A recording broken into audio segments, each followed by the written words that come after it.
Hi friends, இன்னைக்கு நம்ம பார்க்க போகிறது வந்து யூசர் அக்செப்டன்ஸ் டெஸ்டிங் அப்படின்னா என்ன, அது எந்த மாதிரி ஒர்க் பண்ணுது, அதோட நீடு என்ன, அது நம்ம எப்படிலாம் நம்ம ப்ராசஸ் பண்ண போகிறோம், அது எந்தெந்த ஃபேஸஸில் வருது அப்படின்ற ஒரு சில பேசிக் இன்ஃபர்மேஷன்ஸ்லாம் நம்ம ஸ்லைட்ஸில் பார்க்க போகிறோம், இந்த செஷனில் பார்க்க போகிறோம்.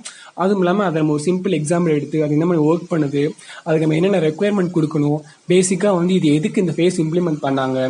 ஸோ இந்த மாதிரி நிறைய கொஸ்டின்ஸ் இருக்கும். ஸோ அதுக்கான ஒரு ஒரு தியரி கிளாஸ் மாதிரி சொல்லலாம். ஒரு ஒரு டீடைல்டு இன்ஃபர்மேஷன் பற்றி இதுதான் யூசர் அக்செப்டன்ஸ் டெஸ்டிங்னா இப்படி தான் இருக்கும் அப்படின்றத வச்சு நம்ம ஸ்லைடில் பார்க்க போகிறோம். ஸோ நம்ம அதுக்குள்ளே போகலாம். ஸோ ஃபஸ்ட்டு வந்து அஜெண்டா என்னென்ன பண்ண போகிறோம், வாட் இஸ் யூஏடி. நான் சொன்ன மாதிரி யூஏடினா என்னன்னு முதல்ல நம்ம சொல்லிடும். ஸோ அது என்னென்ன பண்ண போகுது அப்படின்றது. நீட் ஆஃப் யூஏடி அப்படின்னா அது நம்ம எதுக்காக அந்த ஃபேஸ் நம்ம இம்ப்ளிமெண்ட் பண்றோம், what is the purpose of யூஏடின்னு கூட சொல்லலாம். நீட் பர்பஸ் எல்லாம் ஒண்ணுதான். ஸோ எதுக்கு நம்ம யூஸ் பண்றோம் அப்படின்றத பத்தி சொல்றது தான் நீட் ஆஃப் யூஏடி. நெக்ஸ்ட் வந்து ப்ரீ ரெக்வெஸ்ட். இப்போ வந்து எல்லாத்துக்குமே ஒரு அல்காரிதம் ஒரு செட் ஆஃப் ரூல்ஸ் அப்படின்னு இருக்கும் எந்த ஒரு நம்ம டாபிக் எடுத்தாலுமே. ஸோ அது மாதிரி ப்ரீ ரெக்வெஸ்ட் ஆஃப் யூஏடி, இதுக்கு என்னென்ன அந்த மாதிரி ஒரு ரூல்ஸ் இருக்கு, ப்ரீ ரெக்வெஸ்ட் இருக்கு. யூஏடி ஃபேஸ் பண்ணணும் அப்படின்னா இதெல்லாம் நம்ம பண்ணிருக்கணும், ஸோ இதெல்லாம் நமக்கு தெரிஞ்சிருக்கணும். ஒரு டெவலப்பருக்கோ ஆஸ் அ டெவலப்பரோ அதெல்லாம் தெரிஞ்சிருக்கணும் அப்படின்றத பத்தி பேச போறதா pre request of UAT. Steps to be performed அப்படின்னா என்னென்ன ஸ்டெப் 1 ஸ்டெப் 2 இப்போ ரூல்ஸ் தெரிஞ்சு போச்சு அப்படின்னா அந்தந்த ரூல்ஸ்க்கு அந்தந்த ஃபேஸஸ்க்கு தெரிஞ்ச மாதிரி தான் நம்ம வந்து ஒரு ஃபேஸ் பண்ண முடியும். எடுத்தோடனே ரூல் 7 பண்ண முடியாது, எடுத்தோடனே ஸ்டெப் 7 பண்ண முடியாது. ஸோ பேசிக்ல இருந்து நம்ம வர முடியும். ஸோ அது என்னென்ன மாதிரி பண்ணணும் அப்படின்றத பத்தி ஸ்டெப்ஸ் டு பி பெர்ஃபார்ம்ல பேசுவோம். யூஏடி டிசைன்றது காமனா யூஏடினா என்ன, ஒரு டயக்ராமெட்டிக் ரெப்ரஸன்டேஷன் அது எப்படி இருக்கும், ஈஸியா கன்வே ஆகி புரியறதுக்காக அது ஒரு யூஏடி டிசைன் ஒன்று மென்ஷன் பண்ணியிருக்கேன். அதே மாதிரி எக்ஸாம்பிள் டெம்ப்ளேட், ஒரு எக்ஸாம்பிள் சின்னதாக பேசிக் எக்ஸாம்பிள் எடுத்து அதை நம்ம யூஏடி ரூல்ஸ் அண்ட் ஸ்டெப்ஸ் அப்ளை பண்ணி அதை நமக்கு எப்படி வந்து எக்ஸிக்யூட் ஆகுது, எப்படி எவால்வேட் ஆகுது அப்படின்றத பத்தி பேச போறதா examples யூஏடி. Then finally over view. So இதுதான் இந்த ஒரு செட்டப் தான் இந்த ஒரு செஷனுக்கு. ஸோ அடுத்தது வந்து யூஏடினா என்ன. It is also known as beta testing, இன்னொன்று alpha testing or beta testing ரெண்டுன்னு சொல்லுவாங்க. எண்ட் யூசர் டெஸ்டிங், இந்த எண்ட் யூசர் டெஸ்டிங் இதுதான் மெயின் வேர்டே. ஸோ யூசர் அக்செப்டன்ஸ் டெஸ்டிங், அது பேர்லேயே இருக்கு யூசர் அக்செப்டன்ஸ் டெஸ்டிங். யூசர் வந்து அக்செப்ட் பண்ணிப்பாங்க. எப்போ அக்செப்ட் பண்ணிப்பாங்கன்னா, இப்படி ஒரு ஃபேஸ் அவங்க கொடுத்த ஒரு பிஸ்னஸ் ரெக்குயர்மெண்ட்டை வந்து டெவலப்பர் பண்ணி அதை நமக்கு டெலிவரி பண்றதுக்கு முந்தின ஃபேஸ் தான் யூசர் அக்செப்டன்ஸ் டெஸ்டிங்.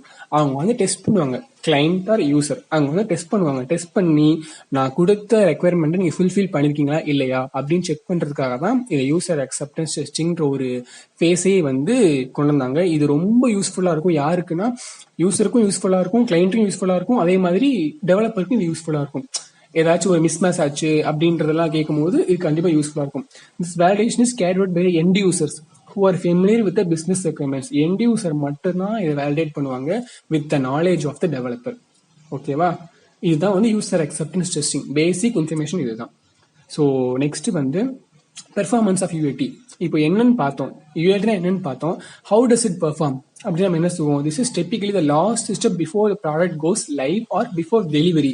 நான் சொன்ன மாதிரி டெலிவரி ஆகுறதுக்கு, ஒரு ப்ராஜெக்ட் டெலிவரி பண்றதுக்கு, ஹேண்ட் ஓவர் பண்றதுக்கு முன்னாடி நடக்கிற ஒரு விஷயம் தான் இந்த user acceptance testing. This is performed thoroughly trusted.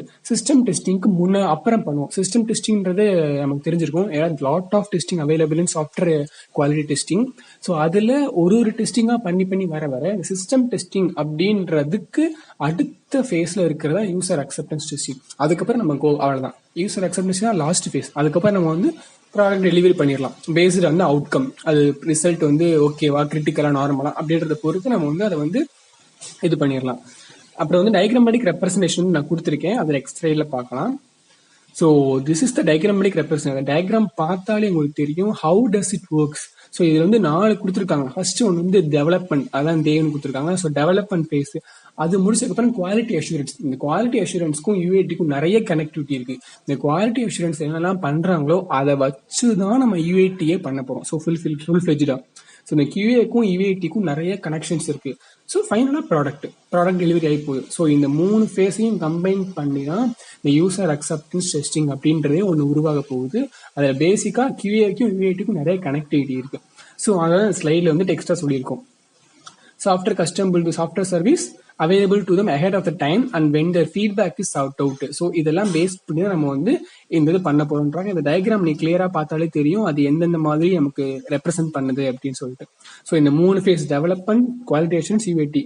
When is UAT performed, அந்த 3ல இருந்து அது பெர்ஃபார்ம் ஆகுது, லாஸ்டா வந்து ப்ராடக்ட் டெலிவரி ஆகி போகுது. ஸோ இதுதான் இங்க சொல்றோம். ஸோ அடுத்தது வந்து pre request.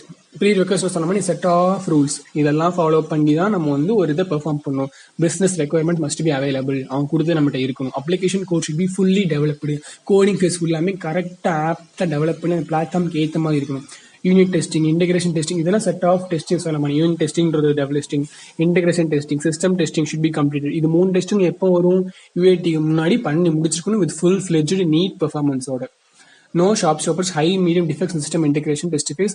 Only cosmetic error is acceptable before expecting. Cosmetic error na basic error. அதாவது UAT ஃபேஸ்ல ஒர்க் பண்றவங்க கூட அது வந்து நம்ம பக்ஸ் கிளியர் பண்ணிக்கலாம். அந்த மாதிரி ஒரு error தான் நம்ம அப்படி சொல்லுவோம், காஸ்மெட்டிக் எரர் அப்படின்னு சொல்லி. Regression testing should be completed with no major defects.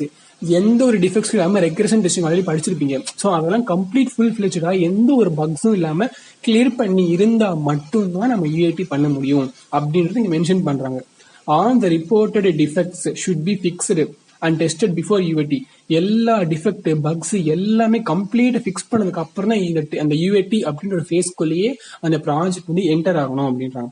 Traceability matrix for all testing should be completed. Traceability matrix நம்ம ப்ரீவியஸ் கிளாஸ்ல இந்த சப்ஜெக்ட்ல படிச்சிருப்போம்.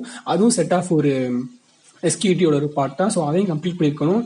UAT environment must be ready. So இதெல்லாம் நம்ம கம்ப்ளீட் பண்ணி வச்சிருந்தோம் அப்படின்னா தான் நம்ம UAT என்விரான்மெண்ட்குள்ளே போக முடியும். அப்படின்னா தான் UAT என்விரான்மெண்ட்டே ரெடி ஆகி அடாப்ட் ஆகிருக்கும் அந்த ப்ராஜெக்ட்க்கு வந்து ஏத்துக்கிற மாதிரி. Sign off mailer communication from system testing team that system is ready for UAT execution. So இதெல்லாம் நமக்கு ரெடியா இருந்தா மட்டும்தான் சிஸ்டம் வந்து UAT வந்து எக்ஸிக்யூட் பண்றதுக்கு ரெடியா இருக்கும், அதை ப்ராசஸ் பண்றதுக்கு ரெடியா இருக்கும் அப்படின்னு சொல்றாங்க. These are all the basic pre request of user acceptance testing.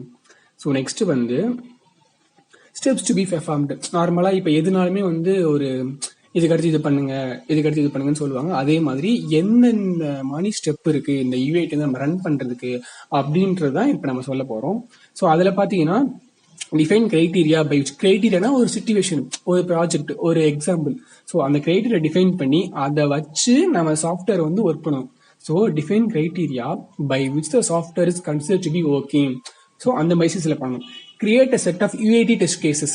நம்ம சொன்ன மாதிரி அந்த ஒரு ஃபீல்ட்ஸ், அந்த டெஸ்ட் கேஸ் ஃபீல்டு தான் நம்ம சொல்றாங்க. Create a set of UAT test cases நம்ம கிரியேட் பண்ணுவோம். அந்த ஃபீல்டை வந்து நம்ம UAT நம்ம ஈவன் கிரைட்டீரியாவோட எல்லா பாசிபிள் டெஸ்ட் கேஸையும் அப்ளை பண்ணி அதை ரன் பண்ணணும். நம்மளோட இந்த ப்ரீ ரெக்வெஸ்ட் இந்த கன்ஸ்ட்ரெயின்ஸை வச்சு ரன் UAT டெஸ்ட் கேஸ், அதை வச்சு நம்ம ரன் பண்ணணும். ரன் பண்ணி முடிச்சுட்டு ரெக்கார்ட் பண்ணணும், அதுல என்ன ரிசல்ட் வருது, என்ன ஸ்டேஜ் இருக்கு, பாஸா ஃபெயிலா இல்ல அக்செப்ட் பண்ணிட்டான ரிஜெக்ட் பண்ணிட்டான, இந்த மாதிரி நிறைய டேர்ம்ஸ் இருக்கு. ஸோ அதை ரெக்கார்ட் பண்ணி எவாலுவேட் த ரெக்வயர்டு ஃபீல்ட்ஸ். இப்ப நமக்கு ஒரு சமயம் கிரிட்டிக்கல்னு வந்துச்சு அப்படின்னா எதனால அந்த இது கிரிட்டிக்கல் வந்துச்சு கமெண்ட்னு ஒரு ஃபீல்ட் இருக்கும். அதுல போய் நம்ம கமெண்ட் பண்ணணும், எதனால கிரிட்டிக்கல் வந்துச்சு, இந்த பேஸ் நம்ம என்ன பக் கிளியர் பண்ண, என்ன பக்ஸ் வந்துருக்கு, எப்படி கிளியர் பண்ணுவோம் அப்படின்ற ஒரு செட் ஆஃப் இதை எவாலுவேட் பண்ணி அதுக்கு ஒரு நம்ம தனி டேட்டா மாதிரி கிரியேட் பண்ணணும். ஸோ அதுதான் இதுல சொல்ல வராங்க. ஸோ இதனால தான் வந்து ஸ்டெப்ஸ் டு பி பெர்ஃபார்ம்னு சொல்றாங்க. நெக்ஸ்ட் வந்து UAT டிசைன், எப்படி அந்த டெம்ப்ளேட் இருக்க போகுது அப்படின்றத சொல்றாங்க. QA team will give the users a list of UAT test cases. The test cases are not different than ஒரு ரெகுலர் டெஸ்ட் கேஸ். எல்லாம் அதாவது previous system testing, integration testing அதுல வரமான இந்த டெஸ்ட் கேஸ் ஃபீல்ட்ஸும் இருக்க போது ரொம்ப டிஃபரெண்டா இருக்காது. பட் QA team அதை பெர்ஃபார்மன்ஸ் தருவாங்க அப்படின்றாங்க. In addition to these data templates அதெல்லாம் வந்து எதுக்கு யூஸ் ஆகுது அப்படின்னா to record, to evaluate the result, administrative procedures, defect logging mechanism, error clear பண்றது, என்னென்ன ப்ரொசீஜர் நீங்க ஃபாலோ பண்ணிருக்கீங்க, ரிசல்ட் டிஸ்கிரைப் பண்றது, இது எல்லாத்துக்குமே யூஸ் ஆகுறது வந்து இந்த ஒரு ஃபேஸ் தான். has to be placed before we move to next phase. next phaseனா இது next phase என்னது ப்ராடக்ட் டெலிவரி தான். அதுக்கு முன்னாடி இதெல்லாம் நம்ம கரெக்டா பிளேஸ் பண்ணி வச்சிருக்கணும் அப்படின்றாங்க. நெக்ஸ்ட் வந்து எக்ஸாம்பிள் டெம்ப்ளேட். இதுதான் எக்ஸாம்பிள் டெம்ப்ளேட். ஸோ நான் சொன்ன மாதிரி டிஸ்கிரிப்ஷன் எழுதியிருக்காங்க. ப்ராபபிலிட்டி ஹை, மீடியம், லோ, அதாவது கரெக்டா இருக்கா, மீடியமா இருக்கா, லோவா இருக்கா, அந்த மாதிரி impact.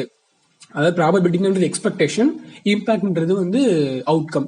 Expected result, output required result, அந்த மாதிரி கூட வச்சுக்கலாம். ஸோ அதான் ப்ராபபிலிட்டி. இம்பாக்ட். மிட்டிகேஷன்ன்றது ஒரு கமெண்ட் மாதிரி, எதனால இப்படி ஆச்சு. லோ அப்படின்னு ஃபர்ஸ்ட் பாத்தீங்கன்னா நாட் ப்ராப்பர்லி ட்ரெயின் டெஸ்டர்ஸ் போட்டிருக்காங்க, அது வந்து லோன்னு கொடுத்துருக்கோம். எதனால லோ ஆச்சு, ஆனா வந்து ஆன்கோயிங் ட்ரெயினர் செஷன். ஸோ அது எதுனால அந்த கமெண்ட் அப்படின்ற மிட்டிகேஷன் அப்படின்ற அந்த பாக்ஸ் அதுக்கு தான் யூஸ் ஆகுது. ஸோ அதே மாதிரி நம்ம இப்போ எக்ஸாமுக்கு 4 கொடுத்துருக்கேன். அந்த 4க்கும் வந்து ப்ராபபிலிட்டி என்ன, இம்பாக்ட் என்ன, மிட்டிகேஷன் என்ன அப்படின்னு ஒரு பேசிக் டெம்ப்ளேட் தான் வந்து இந்த யூசர் அக்செப்டன்ஸ். இதுக்கு நம்ம என்ன டெக்னிக்கல் நேம் யூஸ் பண்ணிக்கலாம்.